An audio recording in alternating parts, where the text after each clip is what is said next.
Hello, everyone, and thank you for joining us for Political Risks for Museums Insurance Considerations.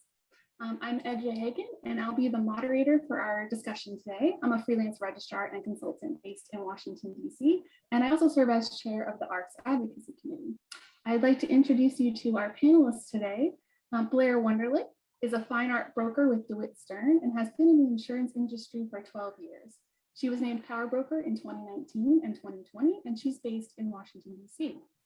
Greg Smith is an executive vice president at Berkeley Asset Protection. He's a noted expert on art claims and has helped settle 12,000 fine art and jewelry claims over the course of his career.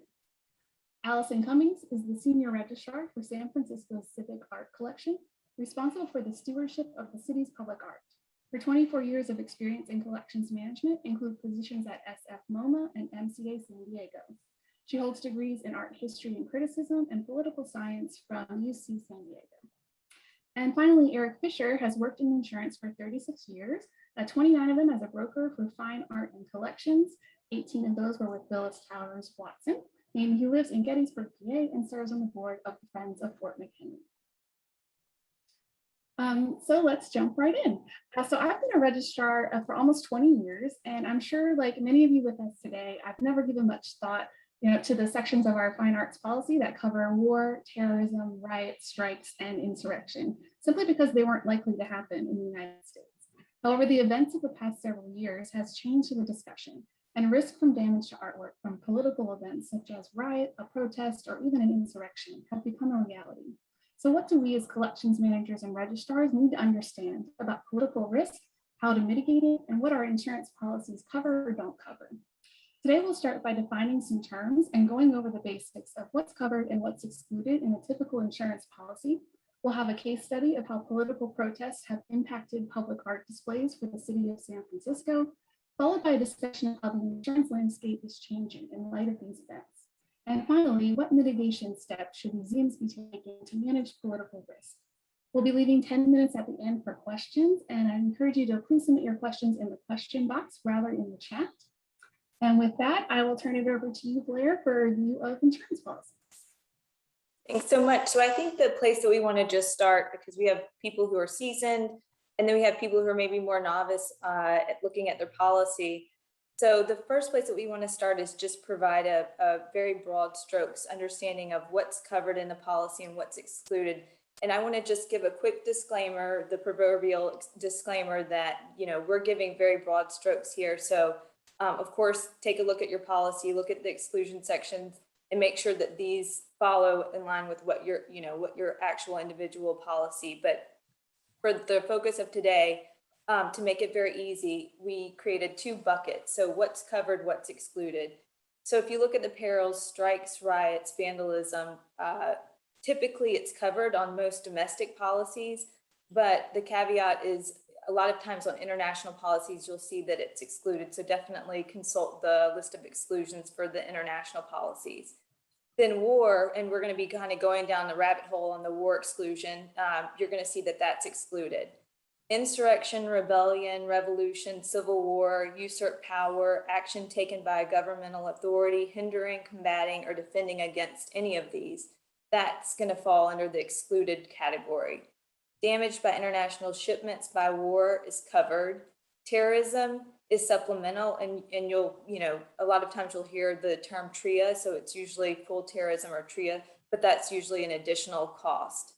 So I think this is a good place to just launch from. And the next thing that we wanted to provide is a sample of a war exclusion, just to give a backdrop. So it's a dense exclusion, and a lot of times their brokers will go over the exclusions, but the nuclear and the nuclear exclusion and the war exclusions tend to be those pie in the sky exclusions that we don't spend a lot of time on. And so let's actually read it.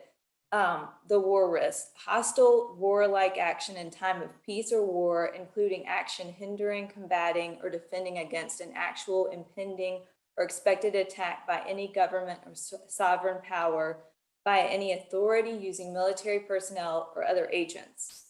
Insurrection, and remember, we're going to come back to this word insurrection, but just note while I'm here that it's not defined in this exclusion. So insurrection, rebellion, revolution, civil war, usurp power, action taken by a governmental authority in hindering, combating, or defending against any of these. This exclusion does not apply to items on international transit. In the last part of this exclusion, governmental action, seizure or destruction under quarantine or customs, regulation, confiscation by order of a government or public authority, risks of contraband or illegal transportation or trade. So that's quite a dense exclusion. And so hopefully we can bring a little bit of clarity to that.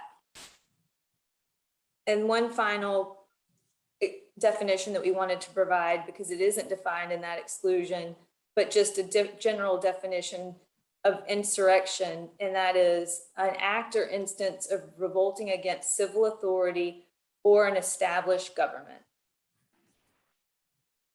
Thank you, Blair. That was a great overview and puts us all sort of on the same page about the different insurance terms and coverages we're going to talk about. Now I'd like to turn it over to Allison for a look at how political protests have impacted public art displays for the city of San Francisco. Thanks. Hi, everyone. I'm glad to be speaking with you today.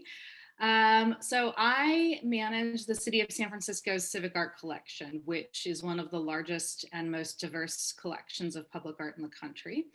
We have about 4,000 works, and approximately 800 or so are large-scale, permanently sited pieces scattered throughout the city. So our collection includes contemporary public art commissions, as well as historic monuments and cultural assets. As you can imagine, given how many pieces we have across the city, vandalism to works in our collection is a daily occurrence.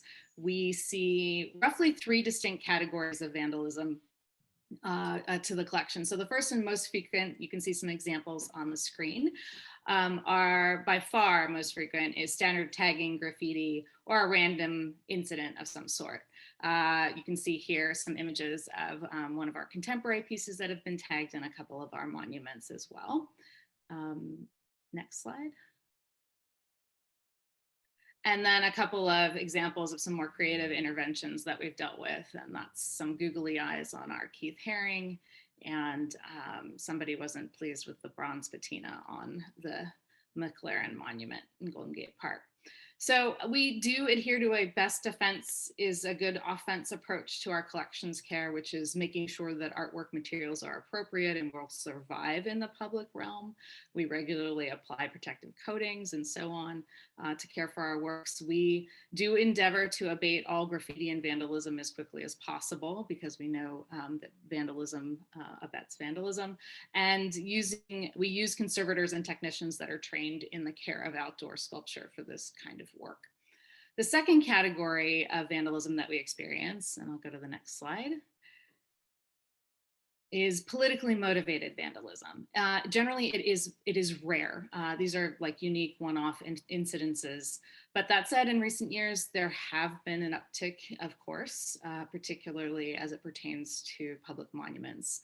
And you can see here some images of our Columbus Monument and different vandalism incidences over time. That's on the left, and on the right is the early days sculpture, which is part of the larger Pioneer Monument in San Francisco Civic Center. So in the case of both of these pieces, the early days sculpture on the right, San Francisco removed, the city removed the piece in 2018. That was after a lengthy community-based process. In the case of the Columbus Monument, and you can go to the next slide, the city removed it by emergency order from the mayor on June 18th, 2020. So this is last summer. And it was removed as protests increased in San Francisco and nationally that summer. And we became increasingly concerned for public safety around this particular piece. And you can see we had some advocacy around bringing the piece down, public bringing the piece down. And so a decision was made to bring it down ahead of that. And then the third and relatively new category for us in thinking about vandalism is vandalism during civil unrest. And you can go to the next slide.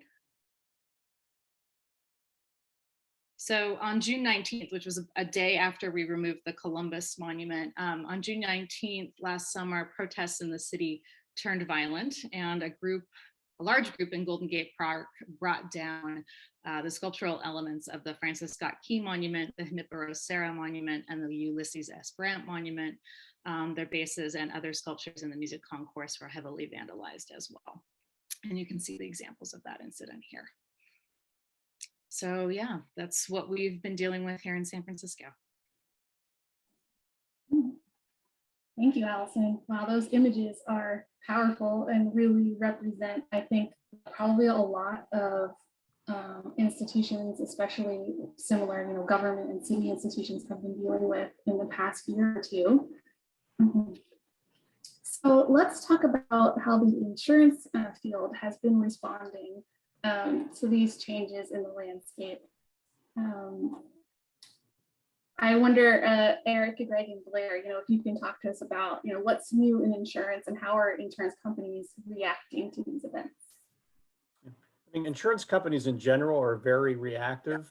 So when big events happen is when you typically see changes in the insurance policy.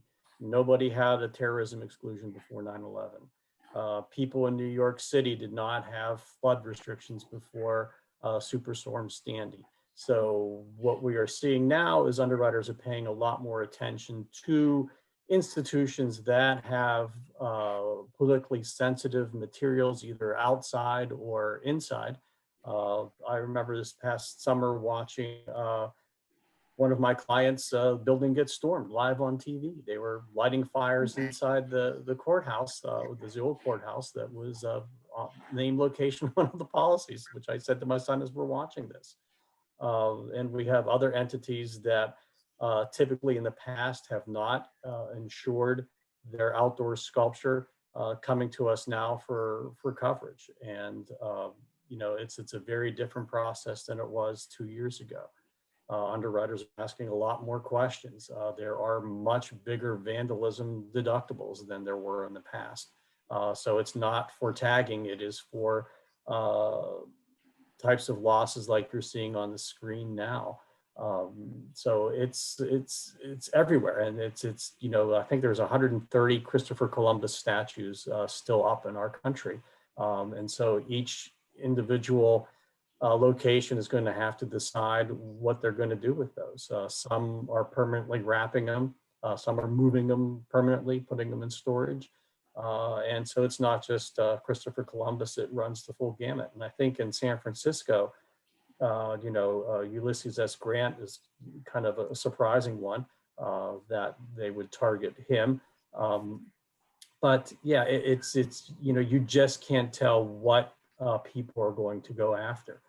Here in Gettysburg, last summer, they had armed militia show up on their own protecting the Confederate monuments. I serve at Fort McHenry, where Francis Scott Key is a key to the story of the bombardment of Fort McHenry, but he was also a slaveholder. So people are going after, his statue wherever it may be throughout the country. And as underwriters look at schedules of sculptures, works of art in the institution, the policies are going to be adjusted accordingly. We haven't seen much lately other than entities where there have been disturbances where there are bigger deductibles. That just goes without saying. Other entities aren't seeing anything at all because they didn't suffer any types of losses with the widespread rioting that was going on. But if it does continue, and unfortunately, in my gut, I think it will. There's this underlying current of unrest that I haven't seen ever in doing this. And it kind of I grew up in Pittsburgh, it kind of reminds me of the late 70s, just with the labor unrest. And I remember going places with my father where, there was labor unrest and they were flipping cars into streams. And it just, it builds on top of each other. And I think that potential is certainly there. This being an odd year where the elections aren't, being that closely watched, I think we're kind of in a rest period, but next year is an even year, and that could change quite quickly. And it's just, unfortunately, I think that more and more entities are going to have to look closely at what they do with some of these controversial entities. One client that came to us this past summer to get coverage for their outdoor sculpture that was directly involved. There were a state entity directly involved in a verdict that was coming down, and they did not have coverage on their outdoor sculptures, and they wanted coverage. And lo and behold, there's a Christopher Columbus statue on that list. And so the requirements from underwriters were quite strict as to what they would cover, and the mitigation efforts that they had to go through to satisfy underwriters in order for them even to offer a policy. And it came with a pretty hefty price tag and a pretty large deductible. But it's something that that entity felt that they needed to have. And so it's, as you look at your coverage, you look at your exposures, it's important that you talk to your brokers, talk to your peers about what you're doing, and what are best practices to protecting these sculptures that are outside, because it might not even be something that's politically sensitive. It's just you might be in an area where there is an undercurrent of unrest, and you just happen to be on a main boulevard where you're more likely to get groups of people coming up the street. So communication is key. You really need to reach out if you feel that there is something at risk. The policies right now are going to respond. Greg will talk about that. But that certainly can change over time, and it can change rather quickly. Just with COVID, companies putting on restrictions for COVID losses on every policy, whether the policy had anything to do with COVID-related losses or not. But that's the kind of reactionary business that insurance is. So that was a great overview of how insurance has been reacting and changing, but let's drill down on some of the specific coverages that Blair mentioned. And let's first look at vandalism.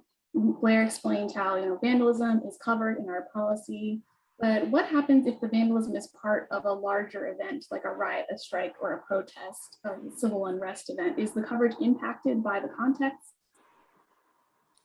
Well, speaking in general, the answer is it could be, but it would really have to turn from what I would say a protest and an insurrection are pretty far apart in general.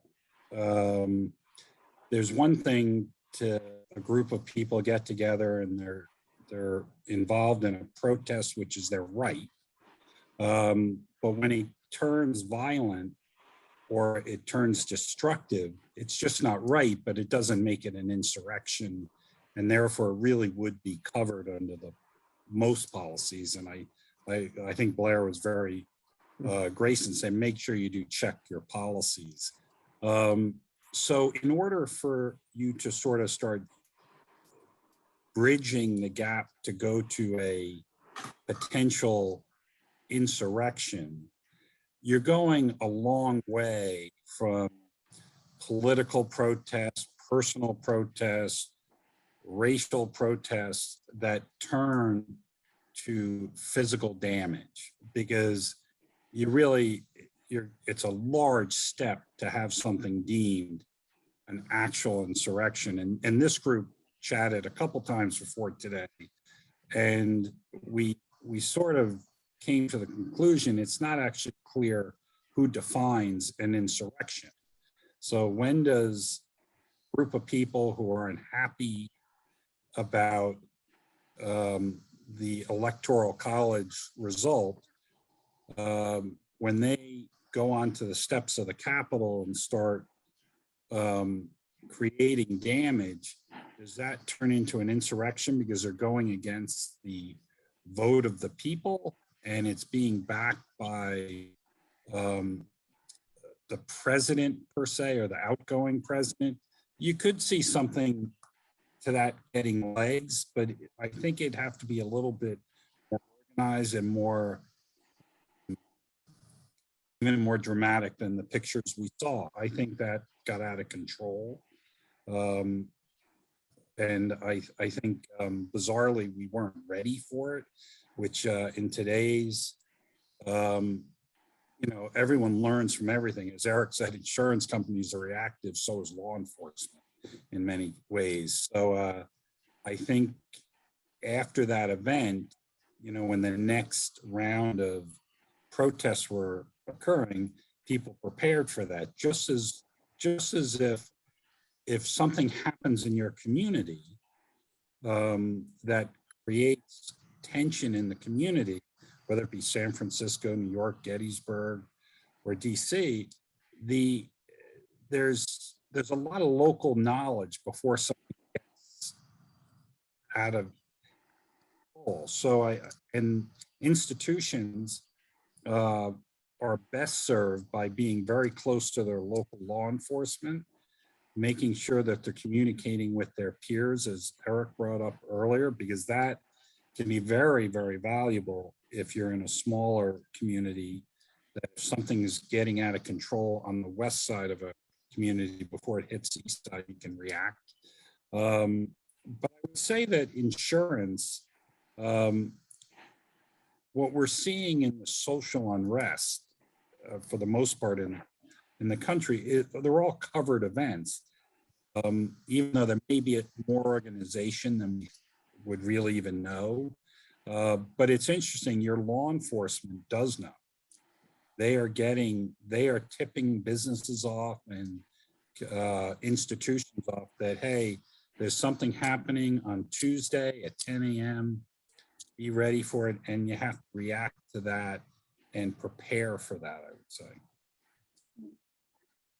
Eric, when we were talking about this earlier, you had a good example of comparing it to things that have happened in the past. For example, hijacked aircraft in the 70s. Yeah, I was just about to jump in on that. I mean, really, the first test of the war exclusion was in the early 70s with hijackings in the Middle East. And insurance companies attempted to use the war exclusion because the entities committing those hijackings were pseudo-governmental entities. And what the courts found pretty much across the board was that they were, yes, pseudo-governmental supported groups, but they actually posed no legitimate threat to the governments that they were targeting, whether it was Israel, Egypt, or any other of the Middle Eastern countries that they were unhappy with. And another thing to keep in mind too is it's really the size and scope of the losses. The war exclusion came about because of World War I. Just the amount of devastation was something that the insurance industry could not handle. And same with the terrorism exclusion. So until the TRIA backstop program came about, you could not get terrorism coverage because the potential for such a huge widespread loss was so great that the insurance industry itself didn't feel they could handle it. So even if there were a claim for January 6th, the losses weren't so great that I think the insurance industry would have reacted trying to use the insurrection exclusion. But if there was something on a much broader scale with a much larger dollar figure for property loss, then that story is going to change. And that definition of what is insurrection is going to end up in the courts, kind of like with COVID. So if you had a business interruption policy and you tried to submit a claim because of COVID, it's ending up in the courts. Those are all really good points. I think it's reassuring as a museum to know that things are covered, even though the world is changing, that for now things are covered, and stay connected to your broker on how things are changing going forward. One thing that happens a lot during these protests is that the National Guard or another civil authority might be called in, and they could potentially damage a work of art in the course of their duties. Blair, could you fill us in on what would happen then? Is that covered? And so, yeah, absolutely. If art was damaged by some sort of civil authority, it would still be covered the same way that if the fire department went into your museum and damaged artwork, it's covered. I think we talked offline and Greg pointed out that it would be covered by any sort of law enforcement unless it fell under the insurrection scenario. So it, just to clarify, it would be covered, but then if it tips over into an insurrection, that's when it would be excluded. Context is everything.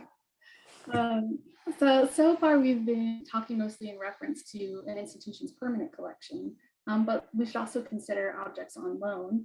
Blair, what are you seeing changing in loan agreements in response to all this? So something that Eric said earlier that I think is really interesting, going back to these scenarios, and I think Allison's images are so provocative of these Civil War monuments. Maybe my example is a little bit meandering, but what I have been seeing is a lot of effort to go back to these Civil War monuments and come back with maybe taking a new loan that's sort of a contemporary version in a response to that old Civil War monument to sort of activate that space. And so this is a trend, coming back with a Kahindi Wiley to now counter an old Civil War monument. And those lenders tend to be, maybe it's not the actual museum, maybe it's a gallery or a private collector. That's a moment of kind of pause to think about what are the expectations if there is a lender who's going to be putting something out there in the public, or everybody's expectations on how that monument's going to be. Is it okay for it to be attacked? Will it help the actual value of the piece? So I think those are some of the changes that I've been seeing with loans. And I guess that's very specific, but it has been a trend that I've been seeing. The other thing was, back in 2020, that summer that was really, a lot of unrest, we saw a lot of lenders having this reaction to quickly say, we'll remove the war exclusion for, which seemed kind of crazy, like for a museum that's in New York or a museum that's in LA. And I think that was maybe in hindsight, not what they were getting at. So I think if you have a lender that's asking you just full stop, remove the war exclusion, that might not be achievable. And maybe that's not what they're after. Maybe they just need to understand more about their disaster plan. So when you get those requests, push back and find out what the real intention. Are they worried about, how that piece might be evacuated? Or if their concern is that great, maybe they shouldn't loan it, right? So those are, I would say, the two kind of trends that we've been seeing after the 2020 time. And Allison, how do you all treat your loans differently that are in public spaces? Okay, yeah, thanks. In San Francisco, we do treat our loaned temporary public art installations differently than our own collection. Our permanent collection, we are generally self-insured. There are segments of the collection that are insured, but generally the city is self-insured and therefore is on the hook for care and maintenance of the works. But that said, we do treat loans, whether they be from a gallery or an artist or another entity, differently. There's often they are insured, often there's some sort of security requirements that we have to take into account, whether it's hiring private 24-hour security or overnight security, taking into account the location of where the piece is and other activities that we can kind of anticipate there. And sometimes we have waivers or other indemnifications that help manage that, that risk. Blair mentioned earlier about having temporary works in conjunction with monuments that have come down or other sculptures. And we do have a piece up right now in San Francisco by artist Dana King called Monumental Reckoning, which is a response piece to the Francis Scott Key monument that was brought down last year. And it's up for 2 years, and that's a whole host of other requirements in terms of city indemnifications, and we have not had any incidences with it, but this is a trend that we are seeing nationally where temporary installations are brought on by the reactions to the monuments or other works in collections. And so, it's sort of a new thing that we're dealing with for sure. And just to piggyback on what Blair was talking about before about lenders and their requirements, you really should pay particular attention to what they're asking for. So if they want all exclusions removed, including the war exclusion, there are policies available in the political risk market for war coverage. But there are various policies out there, and some actually exclude insurrection. So the one cause of loss that you may be looking for could be excluded in a policy that you're purchasing. And also, if they're looking for more widespread war coverage, some policies actually exclude war between any of the big five. So the United States, China, Russia, France, and the UK. If any of those countries are involved in a war, the policy would not respond. So a loan to someone in the United States that excludes war with the United States, what exactly are you buying? So it's, and we hate to be a broken record here, but you really need to treat each one of these instances individually and look at what they are asking for and what their concerns are. Last summer, a lot of our private collector clients were worried about the war exclusion as we approached the election. And what if something happened where they lived and they wanted war coverage? There are products out there. We don't sell a lot of them for that kind of particular case, but it's worth exploring if it is a requirement and you don't want to carry that risk as you might have in the past. A lot of our institutions that would accept absolute liability, so nuclear and war, what could go wrong? But that has changed, and now more and more institutions are looking at what are our uninsured exposures if we are accepting absolute liability from a lender, and can we afford to carry this kind of dollar figure on our books that's not covered by insurance. So it's and we're not seeing any abatement in lenders asking for absolute liability, not only from private collectors but from institutional lenders across the globe. So what about international loans?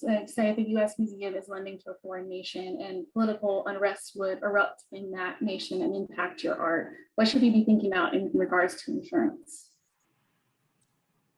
I think Eric basically said you got to check the policy of the institution who's offering the coverage to make sure it's this. Very rarely is it the same as domestic coverages. They're much more restrictive. And if you get into a foreign nation, the laws of that nation may be completely different than our nation. And therefore, you're not even fighting an insurance company, but you're fighting a local jurisdiction that may be very adverse to a museum, insurer, or lender, depending on what it is. You also have to be somewhat cognizant of where you're loaning property to today. I think of Hong Kong as an interesting scenario today because of the sort of the angst between them and China and what happens if. And if could mean confiscation, could mean it could be an actual revolution. You just don't know. And if your property's there when that occurs, is that a great risk for you to take as an individual or as an institution? So you really have to really think it through very carefully, knowing all the political unrest and social unrest across the globe. And I think you should talk to your brokers before you lend anything to anywhere and make sure they're over reading that policy with you to make sure what coverage is afforded and, more importantly, what coverage is not afforded. Once again, have a good relationship with your broker. Very important. Totally. So in the last 10 minutes of our talk, let's turn to risk mitigation and the practical steps that a museum could take to mitigate the kinds of risks that we've talked about today. And let's start with you, Allison. What policies and procedures has San Francisco put in place? Right. So we do have a regular, as I said, because we deal with vandalism so frequently, a regular vandalism policy and a standard response process. And that includes a commitment to abate the vandalism within 72 hours, because we know vandalism begets vandalism. And we document and file police reports. We track costs and we manage our communications and PR if needed.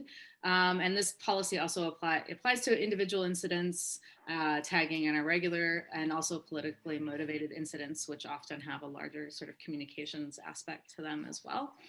And then regarding our incidents of civil unrest, again, our process is evolving, right? Like just like everybody else. And there are, I see, and I believe there are parallels between thinking about civil unrest and emergency response scenarios. So I think planning is really important in both cases, and essentially your like risk management and your risk assessment and that process that you go through, with your institution for things that you think about for natural disaster scenarios, right? So, and much like a natural disaster, there's not much you're able to do while it is happening. It's all about your preparation for a potential event and then your response after the fact. So a few suggestions and things that we do along those lines are in terms of risk assessment and management. Some of our strategies include knowing which of our artworks are particularly vulnerable and evaluating the potential protective measures we could take in the midst of an incident or in anticipating one, as we were just sort of talking about. And evaluate different potential scenarios, run through your process and run through your response strategy with your staff and other caretakers. Developing and implementing communication strategies, both internal and external.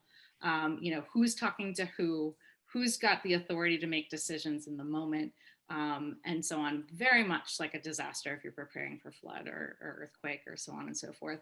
And then thinking about decision-making frameworks to employ during the incident. Again, we're often, using the specific example of what happened over the summer, we knew what was happening. We were watching it, there was nothing, to be done in that moment. So, but we could talk to each other, right? We were all connected. And to a certain extent, the fact that we were so connected was because of COVID, and we were working from home and we were already linked.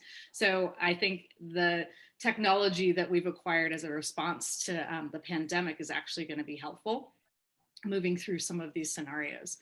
A couple more quick things. We have built pretty strong relationships with our police, our park rangers, and elected officials. Obviously, as a city entity, we work with them closely. But building that with that have jurisdiction in your area, right? Again, we're talking about political, potentially, and civil unrest, and these are the agencies and the entities that are going to assist and/or you're going to want to have relationships with, and just knowing who to call, right? Like I know I've got the rangers on my on my cell phone. I've got them, I know my police captains, right? Like I can call them directly and talk to them about an evolving situation if I have to. Building relationships with the community. And your constituents and audience, right? They're not generally necessarily people who are undertaking these events, but you will have a better understanding of if there is a particular artwork that is challenging and that could evoke a response. You want to know about that. You also want to know who you're going to work with after the fact to rebuild some of those relationships and go through healing processes. So there's that. And then finally, knowing who to call in the moment or after the fact, your art handlers and your conservators. We have them on contract and that you can turn to for advice in the moment or respond after the situation. From an insurance perspective, in our conversations, Greg, Eric, and Blair, you had talked about how an insurance company has an expectation for a duty of care, that if a museum knows something is happening, that you expect certain things that we will do, and how working with law enforcement has changed a bit during the pandemic since their approach is a little different. I wonder if you could expand upon that from an insurance perspective. Well, I'll sort of kick that off. I think that the problem, and I think Allison really made so many good points in her statement, it's very similar to a natural disaster in the sense that you sometimes get warnings that this is coming at you, and because of your relationship with law enforcement, social media, and you know that things are happening in your area. And then it's a question of what do you do or not do, because not may be the response that you take for various reasons. And one reason very simply is it could be tomorrow and you're obviously not going to move sculptures off a lawn in 24 hours. So then the next question is, what's the next best defense? And is it putting armed security?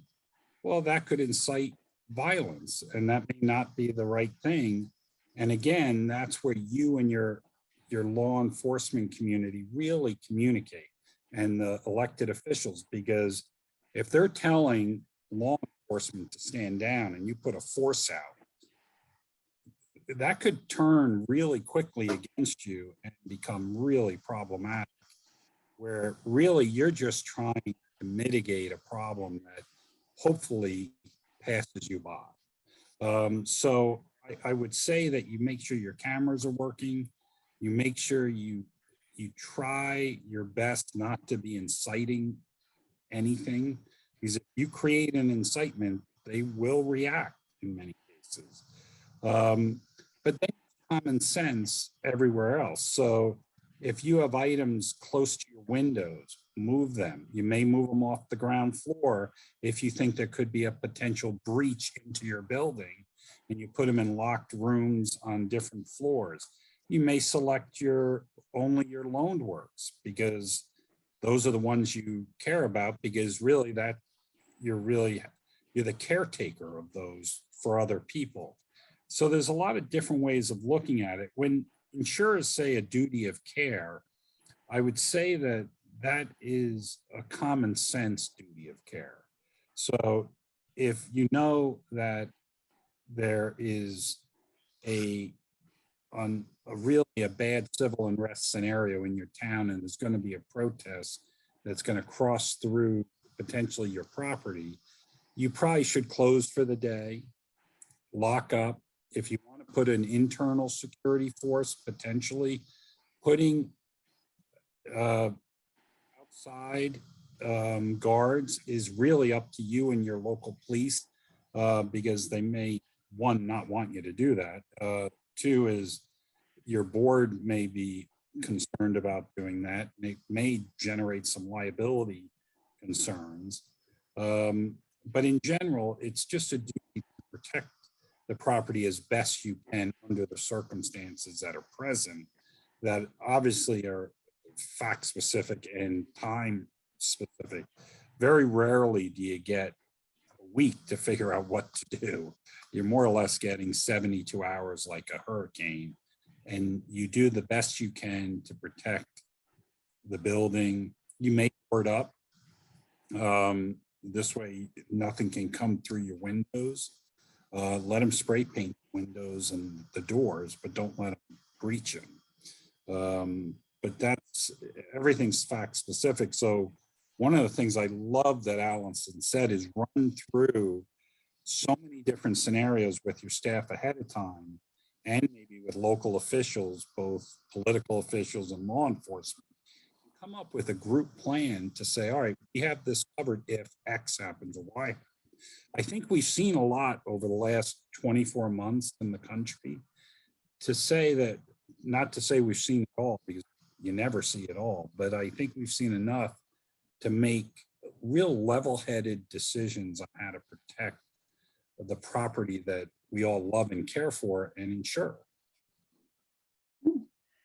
And we are at our time. So to make sure that we have enough time for questions, because I'm sure there will be plenty, I want to thank our panelists, for so openly sharing your experiences dealing with these issues over the past several years. And especially, it's great for us as registrars to hear what's going on in the insurance industry and what you all are thinking, so we can better plan for the future. So thank you. And now we'll turn it over to questions.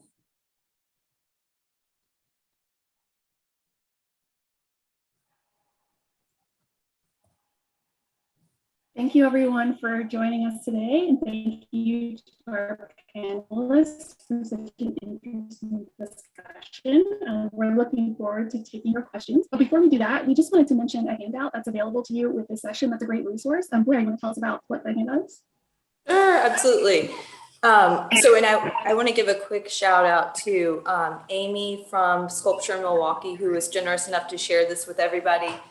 And it's a good checklist. I think it hits a lot of, what underwriters want to see. So it really just talks about thinking through your plan of what you're going to do if there is damage, how to avoid damage, but then, you know, the levels of damage, who's going to respond to that? So will you escalate it to your registrar? Do you have to bring your police in? All of those things. So it's about a 2-page, it's 4 pages, but it's a good handout to use as a template. So one type of insurance we didn't have time to cover in our discussion today that it'd be good to touch on a little bit is terrorism coverage. You know, how might this come into play in the scenarios we're talking about? And should museums, what do museums need to be concerned about in regards to domestic terrorism and terrorism coverage? Want me to jump in? I mean, you really just need to take a look at how the terrorism, if you actually purchase terrorism coverage, how your policy responds. There are some policies that have an absolute terrorism exclusion. So anything that could be deemed as an act of terrorism would be excluded under your policy. There are some where if you purchase the Terrorism Risk Insurance Act coverage, but have a terrorism exclusion, the only time you would have terrorism coverage is if there was an act that was deemed to have triggered the TRIA program under the Department of Treasury and Homeland Security declaring it an act of terrorism. And others, underwriters would rely on the program if it was triggered, but there is terrorism coverage for events, whether or not that they're covered by the TRIA program or not. You have to really pay attention to TRIA. The minimum levels of coverage increase every year. The program does periodically come up for renewal. It was a few years back where there was like a 2 or 3 week period where the TRIA program did not exist because the Congress could not agree on renewing that program. And it seems that the cost of terrorism insurance is increasing. Again, I think underwriters themselves are looking at that threshold for where TRIA triggers. And also, you know, the potential for terrorism is increasing, and there's that fine area between, you know, what is vandalism, what is terrorism. So they're closely looking at it. So you are going to see slight increases in terrorism premiums. Depending on where you live, it may be more difficult to get terrorism insurance. Certain zip codes in New York City are very, very heavily overwritten with terrorism coverage, so you may have a problem. So yeah, it's really best to consult with your agent or broker to review what kind of terrorism coverage you have. I would just add one little thing, and I'm curious, Eric, has there even been a claim that's been paid out by TRIA?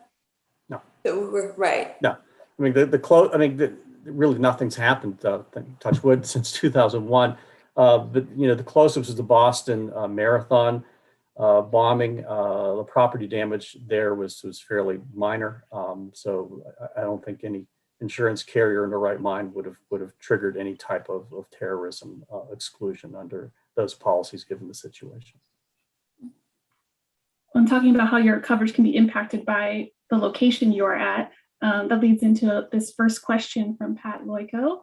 This one's for you, Eric. Will policy adjustments for areas with more activity and at higher risk, will those adjustments be made per organization? So say if a specific museum has had vandalism events in the past, or by an area, say a city that's experiencing a lot of vandalism? Yeah, that's a good question. I mean, it's really everything. I mean, underwriters do look at everything. Private collectors in California right now are being abandoned by their insurance carriers because of the brush fire risk. If you live in a city, your automobile insurance is much higher than if you live in the country, just because of the threat of the stolen vehicles. So underwriters are going to look at where you are. If there is a rise, an increase in unrest, you know, I don't have any clients in Portland, Oregon, but I would imagine that that's a city that underwriters are paying particular attention to. But yeah, I mean, underwriters, they do look at the situation of where you're located. And also if you're a museum that has a lot of claims, you know, you're going to have at first higher vandalism deductibles. And then, you know, if you have such a loss record, it's going to be very difficult for you to get affordable fine art insurance that you've been used to. That's interesting. Wow. So we have another question from Anne Lenhart, and she says, I was just drafting a question about the exclusions of specific countries on war policies regarding the Big Five. Can additional policies be purchased to protect against hostilities between these countries? The political risk market where you would buy your war policy, there's various policies out there, so you need to look very closely at the language on the policy. The ones that we typically have sold in the past have had the exclusion between the Big Five. It's interesting, a client asked me recently about insurrection, and I went back and looked at the policy, and insurrection was actually an exclusion under that war policy. But yeah, you just need to go back into the marketplace and find underwriters that are willing to underwrite for the risks that you're concerned about. Going forward, it's going to be very interesting to see how those policies respond. Are they going to include insurrection coverage if you're in an area where an event like that is more likely than others? I was going to say that the last time I saw sort of a trend of a bunch of art people wanting something was back when a bunch of galleries were going to the Hong Kong Art Fair, and it was right pre-COVID, like literally the January before, and we saw a bunch of galleries say, can we now we would like confiscation coverage, and it's hard when you're in a time crunch and of an event, and then you go to the market and say, okay, we would like to get confiscation coverage because there's clearly an event. Then that's the hard time to be negotiating. Is it possible that you couldn't even get coverage, in a scenario like that, or would it just be very expensive? I think they were successful in getting it, but it was, they had already had leverage with the market, or enough premium that they could kind of push it. But I don't think you could do that year and year. Say I would want to go to Hong Kong and there'd be a specific event and then just continue to ask for it. I think this was, maybe they kind of got lucky. So we touched on a little bit in our conversation about, how local police and even the FBI can be a partner and part of your risk mitigation plan and responding during an event. But I wonder also, what are some of the challenges that you faced in dealing with law enforcement organizations? Allison, you mentioned during planning for this session that you file police reports, but how has your engagement with the local police been?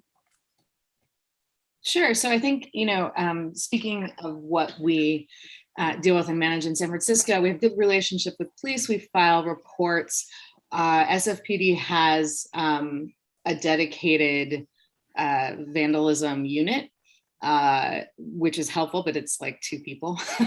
But it's, we do that work and we file the reports as a tracking mechanism should there ever be some sort of restitution or some sort of arrest. It's pretty rare that we get through that process, right? So in light of the events that took place last year, there was a really active police presence while the vandalism was taking place, but there has been no arrests or prosecution associated with that. So to the extent that we file, the reports and do the correct documentation, the outcomes are not necessarily fruitful, depending on what you want those outcomes to be, right? And also depending on what the city intent is and your prosecutor's intent is, and how politically the environment is dealing with those incidences. Yeah. What about from the insurer's perspective? Yeah, well, from my perspective, the pre-work you do with your local law enforcement, you'd be surprised that they do know things are coming before they actually happen. So it's almost incumbent on you to have a good relationship with them, because you'll make decisions, whatever that decision may be. You may decide to put out armed guards. You may decide to bring things back into your facility and lock down. But if you don't have the knowledge, far enough in advance, you're really at a disadvantage. So what I would always recommend is that your head of security and or the director have a direct line of communication with the police and the local FBI to just sort of game plan what ifs. And what ifs happen. You know, it doesn't happen every day, but what ifs do happen. And, you know, from a good risk management perspective, taking time before something happens is incredibly worthwhile when something happens. So we have always found that the institutions that take the pre-work seriously end up with the best results. Not always, you know, bad things happen to good people. In general, that's normally the case. Another thing for us to add to our emergency plans, things that we hadn't thought about for in the past, like a pandemic. Now we can add a political event or a riot to our emergency plans. Following up on that topic of working with the police, Adrian Reed has a question for Greg. If city police effectively abandon the outdoor sculpture during a mob, would there be any issues in terms of coverage and the insured not preventing the loss? My belief is no. As long as they were there to create protection, the city normally feels they're either outnumbered or it could instigate a more violent approach, and therefore they pull them back. The insured has no real control of that, being the institution. So that being that happening would never really affect the coverage, because if they were there in the beginning to try to keep the crowds, you know, low and at bay, that's one thing. But if they felt overwhelmed, I think it is unrealistic to think that the institution could be held accountable for that. Good question. Another question for Eric. Is cyber terrorism usually included under terrorism coverage, or is it considered a separate risk? Recently, insurance carriers have been adding on cyber terrorism exclusions to your policy. Read them very carefully. The intent from most insurance companies is not to exclude the resultant physical loss or damage. So if somebody is able to compromise your security system electronically, and they're able to get in and they steal the works of art, you know, the intent was to cover the policy is still to cover the physical loss or damage. The cyber exclusion is meant to exclude loss of money. So if they drain your bank account, but that's not always the case. There is no definitive cyber policies out there. Each company has their own forms that they use, and you know what is excluded and what is covered can vary by carriers. You also need to look at exclusions for, is it targeted or if it's general.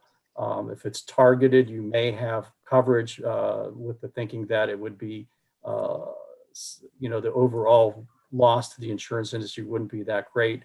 Whereas if it's a general cyber event where it shuts down a grid for an entire city and there's, you know, large scale looting and theft, that the insurance industry may not be able to respond to that large of an event as they would hope to. But you really need to read those tack-ons to the policies. They're different from each carrier. Some are very specific, that they'll say that, you know, any resultant physical loss to the art is still covered, and other ones are very vague. And some, you know, anything, the direct and indirect loss is excluded. So you may not have any coverage for a cyber event, whether it's a terrorist event or if it's just a targeted theft event. Well, that actually brings us to the end of our question and answer session. I want to thank you, panelists, for being so generous with giving us an inside look into the insurance market and how you're managing your collection, Allison. I hope it was useful to everyone. I know I feel much more comfortable knowing that, so everything is basically covered. A lot of things we talked about are covered. And to just be aware of what those exclusions are and when it can turn into an event could turn into something else that's not covered. So thank you all for clarifying that for us.